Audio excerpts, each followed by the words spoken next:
ನಮಸ್ಕಾರ ಸ್ನೇಹಿತರೆ, Manjunath GK VMTV ಸಂಪಾದಕರು.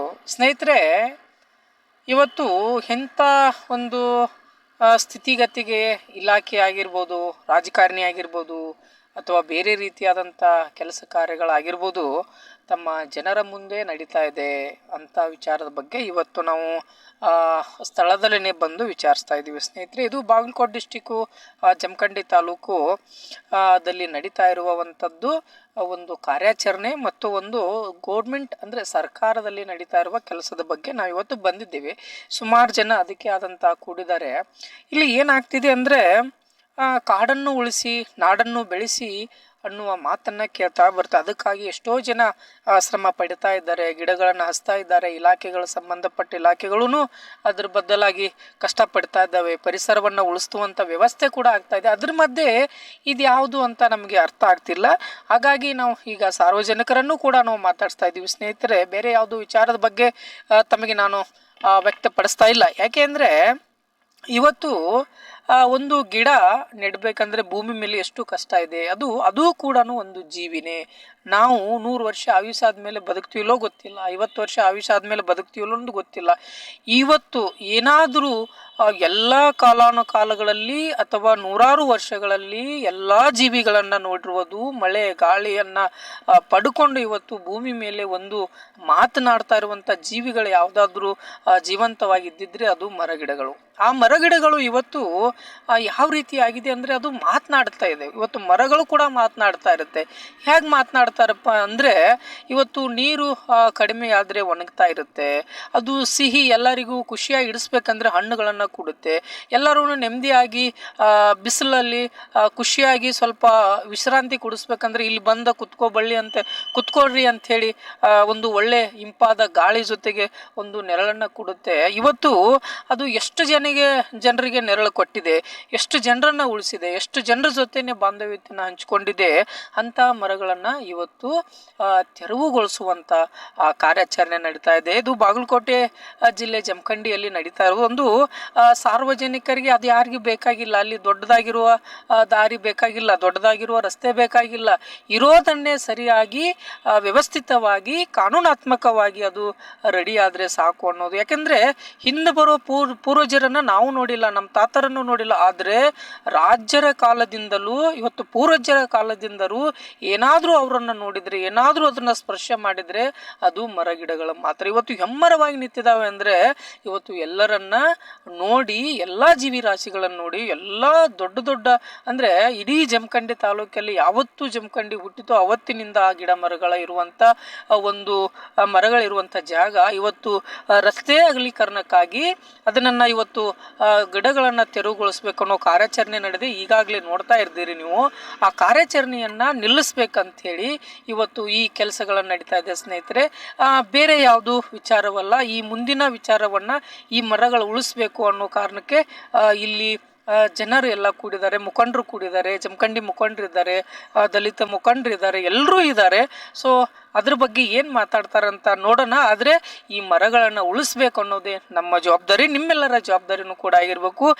ಮುಂದಿನ ನಾಳೆ ಅಥವಾ ನಾಡಿದ್ರಲ್ಲಿ ಅಧಿಕಾರಿಗಳ ಜೊತೆಗೆ ಮಾತನಾಡಿ ಯಾವುದೇ ಕಾರ್ಯರೂಪಕ್ಕೆ ಬರ್ತಾರೋ ಅನ್ನೋದನ್ನು ನೋಡಿ ಮತ್ತೊಂದು ಹೇಳ್ತೀನಿ. ಇದ್ರ ಮಧ್ಯೆ ಸಾರ್ವಜನಿಕರೆಲ್ಲ ಏನು ಮಾತಾಡಿದ್ದಾರೆ ಅನ್ನೋದ್ರ ಬಗ್ಗೆ ಮಾತನಾಡೋಣ ಬನ್ನಿ ಸ್ನೇಹಿತರೆ. ಕೇಳಿಕೊಂಡು ಮತ್ತಿಂದ ವಿಚಾರವನ್ನು ತಿಳಿಸ್ತೀನಿ.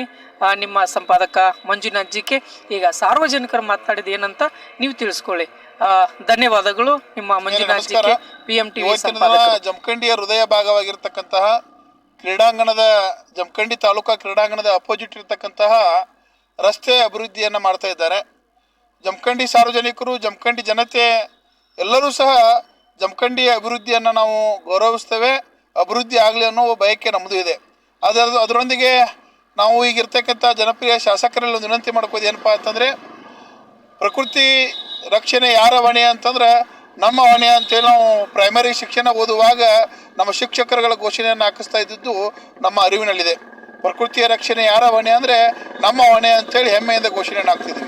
ಇವತ್ತಿನ ದಿನ ರಸ್ತೆಯನ್ನು ಒಂದು ಅಗಲೀಕರಣ ಮಾಡಿ ರಸ್ತೆಯನ್ನು ದೊಡ್ಡ ಪ್ರಮಾಣದಲ್ಲಿ ರಸ್ತೆಯನ್ನು ಮಾಡಬೇಕು ಅಂತಕ್ಕಂಥ ದೃಷ್ಟಿಕೋನದಿಂದ ಏನು ರಸ್ತೆಯನ್ನು ಮಾಡ್ತಾ ಇದ್ದೀರಿ, ಈ ಅಭಿವೃದ್ಧಿಗೆ ನಮಗೆ ಗೌರವ ಇದೆ. ನಾವು ಅಭಿವೃದ್ಧಿಯನ್ನು ಗೌರವಿಸ್ತೇವೆ. ಅಭಿವೃದ್ಧಿ ಮಾಡೋದಕ್ಕೆ ಯಾವುದೇ ರೀತಿಯಾಗಿರ್ತಕ್ಕಂಥ ವಿರೋಧ ಈ ಪ್ರಕೃತಿ ರಕ್ಷಣೆಯ ಮಂಡಳಿಯ ವಿರೋಧ ಯಾರ್ದೂ ಇಲ್ಲ.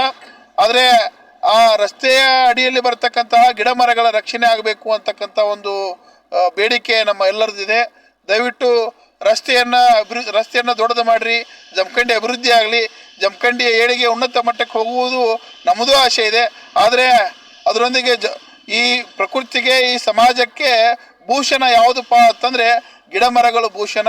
ಆತ್ಮೇಲೆ ನಾವು ಏಕೆ ಇವತ್ತಿನ ದಿನ ಇಲ್ಲೆಲ್ಲ ಸೇರಿ ಒಂದು ನಿಮಗೆ ಹೇಳಿಕೆಯನ್ನು ಕೊಡ್ತಾ ಇದ್ದೀವಿಪ್ಪ ಅಂತಂದರೆ, ಈ ಪ್ರಕೃತಿ ಒಳಗೆ ನಾವು ಒಂದು ಗಿಡವನ್ನು ಹಚ್ಚಿ ಆ ಗಿಡವನ್ನು ಬೆಳೆಸಿ ನಮ್ಮ ಜೀವಿತಾವಧಿ ಒಳಗೆ ಇಂಥ ದೊಡ್ಡ ದೊಡ್ಡ ಗಿಡಗಳನ್ನು ಬೆಳೆಸೋದಕ್ಕಾಗೋದಿಲ್ಲ. ಯಾಕಪ್ಪ ಅಂತಂದರೆ, ಉದಾಹರಣೆಗೆ 100 ವರ್ಷ 200 ವರ್ಷ ಹಿಂದಿನ ರಾಜ ಮಹಾರಾಜರ ಕಾಲದ ಗಿಡ ಮರಗಳು ಇರುವುದರಿಂದ ಗ್ರಾಮೀಣ ಭಾಗದಿಂದ ಬರ್ತಕ್ಕಂಥ ಜನರಿಗೆ, ವಿದ್ಯಾರ್ಥಿಗಳಿಗೆ, ಈ ಭಾಗದ ಜನರಿಗೆಲ್ಲರಿಗೂ ನೆರಳಿನ ಅವಶ್ಯಕತೆ ಬಹಳ ಇರುವುದರಿಂದ ಬಹಳ ಅನುವಾಗಿರ್ತಕ್ಕಂತಹ ವಿಶೇಷವಾದ ಒಂದು ಗಿಡ ಮರಗಳಿದ್ದಾವೆ. ದಯವಿಟ್ಟು ಅಭಿವೃದ್ಧಿಯನ್ನು ಮಾಡಿರಿ, ಅಭಿವೃದ್ಧಿಗೆ ವಿರೋಧ ಇಲ್ಲ. ಗಿಡಗಳನ್ನು ತೆಗಿತಕ್ಕಂಥ ಕಾರ್ಯ ಮಾಡಬಾರ್ದು ಅಂತಕ್ಕಂಥ ವಿನಂತಿಯನ್ನು ಮಾಡ್ತೇನೆ.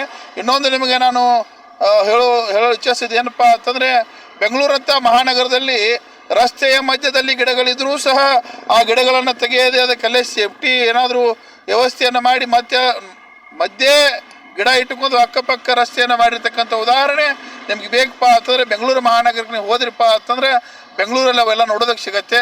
ದಯವಿಟ್ಟು ಪ್ರಕೃತಿಯ ರಕ್ಷಣೆಯನ್ನು ಮಾಡೋಣ. ಇಲ್ಲಪ್ಪ ಅಂದರೆ ಬರ್ತಕ್ಕಂಥ ದಿನಮಾನೊಳಗೆ ಏನಾಗಿಬಿಡ್ತೈತಪ್ಪ ಅಂತಂದರೆ, ಇಂಥ ದೊಡ್ಡ ದೊಡ್ಡ ಗಿಡ ಮರಗಳನ್ನು ನಾವು ಪಾಲನೆ ಪೋಷಣೆ ಮಾಡಿ ಇಟ್ಟು ದೊಡ್ಡ ಗಿಡಗಳನ್ನು ಬೆಳೆಸೋದಕ್ಕೆ ಆಗೋದಿಲ್ಲ. ಏನೋ ನಮ್ಮ ಹಿರಿಯರ ಪೂರ್ವಜರ ಪುಣ್ಯ ಇಂಥ ದೊಡ್ಡ ದೊಡ್ಡ ಗಿಡಗಳು ಸಿಕ್ಕಾವ. ಈಗಾಗಲೇ ಹಿಂದೆ ಕುಡ್ಚಿ ನಗರ ಪೊಲೀಸ್ ಠಾಣೆಯ ಮುಂಭಾಗದಲ್ಲಿ ರಸ್ತೆ ಅಗಲೀಕರಣ ಆಗುವಂಥ ಸಂದರ್ಭದಲ್ಲಿ ನೂರಾರು ಗಿಡಗಳನ್ನು ತೆಗೆದಿದ್ರಿ. ಆ ಭಾಗ ಎಷ್ಟು ನೆರಳದಿಂದ ಕುಡಿತಪ್ಪ ಅಂತಂದರೆ ಆಗಿನ ಅಧಿಕಾರಿಗಳು ಇಲ್ಲ ನಾವು ಗಿಡಗಳನ್ನು ಹಚ್ತೀವಿ ಅಂತಕ್ಕಂಥ ಹೇಳಿಕೆ ಕೊಟ್ರಿ. ಈಗ ಒಂದು ಗಿಡನೂ ಸಹ ನೋಡೋದಕ್ಕೆ ಸಿಗೋದಿಲ್ಲ. ರೋಡಿಗೆ ಈ ಮಧ್ಯಾಹ್ನದ ಹೊತ್ತಿಗೆ ನೀವು ಆ ರೋಡಿಗೆ ಹೋದ್ರಿಪ್ಪ ಅಂತಂದ್ರೆ ಎಷ್ಟು ರಾವ್ ಅನಿಸ್ತದೆ ಅಂತ ನೋಡ್ಬೋದು ನೀವು ರೋಡನ್ನು. ದಯವಿಟ್ಟು ಈ ಭಾಗದೊಳಗೆ ಕ್ರೀಡಾಂಗಣದ ಮುಂಭಾಗದಿಂದ ಏನು ದೇಸಾಯಿ ಸರ್ಕಾರದಿಂದ ಹಿಡ್ಕೊಂಡು ಫಾರೆಸ್ಟ್ ಆಫೀಸ್ವರೆಗೆ ಏನು ಈ ದೊಡ್ಡ ದೊಡ್ಡ ರಾಜ ಮಹಾರಾಜರ ಕಾಲದ ಗಿಡ ಮರಗಳಿದ್ದಾವೋ ಇವುಗಳ ರಕ್ಷಣೆ ಆಗಲಿ. ನಿಮ್ಮ ಅಭಿವೃದ್ಧಿಗೆ ನಮ್ಮ ಸಹಕಾರ ಇದೆ. ಅಭಿವೃದ್ಧಿಯನ್ನು ಮಾಡಿರಿ. ಅಭಿವೃದ್ಧಿಗೆ ನಾವು ಸದಾ ನಿಮಗೆ ಬೆಂಬಲಿಸ್ತೇವೆ. ದಯವಿಟ್ಟು ಪ್ರಕೃತಿಯನ್ನು ರಕ್ಷಣೆ ಮಾಡ್ತಕ್ಕಂಥ, ಪ್ರಕೃತಿಯನ್ನು ಗೌರವಿಸ್ತಕ್ಕಂಥ, ಪ್ರಕೃತಿಯನ್ನು ಪಾಲನೆ ಪೋಷಣೆ ಮಾಡ್ತಕ್ಕಂಥ ಕಾರ್ಯ ಮಾಡೋಣ. ಇಲ್ಲಪ್ಪ ಅಂತ ಬರ್ತಕ್ಕಂಥ ದಿನಮಾನದೊಳಗೆ ಆಕ್ಸಿಜನ್ ಬಾಕ್ಸ್ಗಳನ್ನು ಹೆಗಲಿಗೆ ಹಚ್ಕೊಂಡು ತಿರುಗಾಡ್ತಕ್ಕಂಥ ಪರಿಸ್ಥಿತಿ ಬರ್ತದೆ. ದಯವಿಟ್ಟು ಆ ವಾತಾವರಣ ಬರೋದು ಬೇಡಪ್ಪ ಅಂತಂದರೆ ಈ ಗಿಡ ಮರಗಳ ರಕ್ಷಣೆ ಆಗೋದು ಬಹಳ ಅವಶ್ಯ ಇದೆ. ಬಂದು ನೀವು ನೋಡಿರಿ ಗಿಡಗಳು ಎಂಥದ್ದಪ್ಪ ಅಂತಂದರೆ 200-250 ವರ್ಷದ ಹಿಂದಿನ ಹಳೆಯ ಇತಿಹಾಸವನ್ನು ಸಾರಿ ಹೇಳ್ತಕ್ಕಂಥ ಗಿಡಗಳನ್ನು ದಯವಿಟ್ಟು ತೆಗಿಬಾರ್ದು ಅಂತೇಳಿ ಕಳಕಳಿಯಿಂದ ವಿನಂತಿಯನ್ನು ಮಾಡ್ಕೊಳ್ತೇನೆ.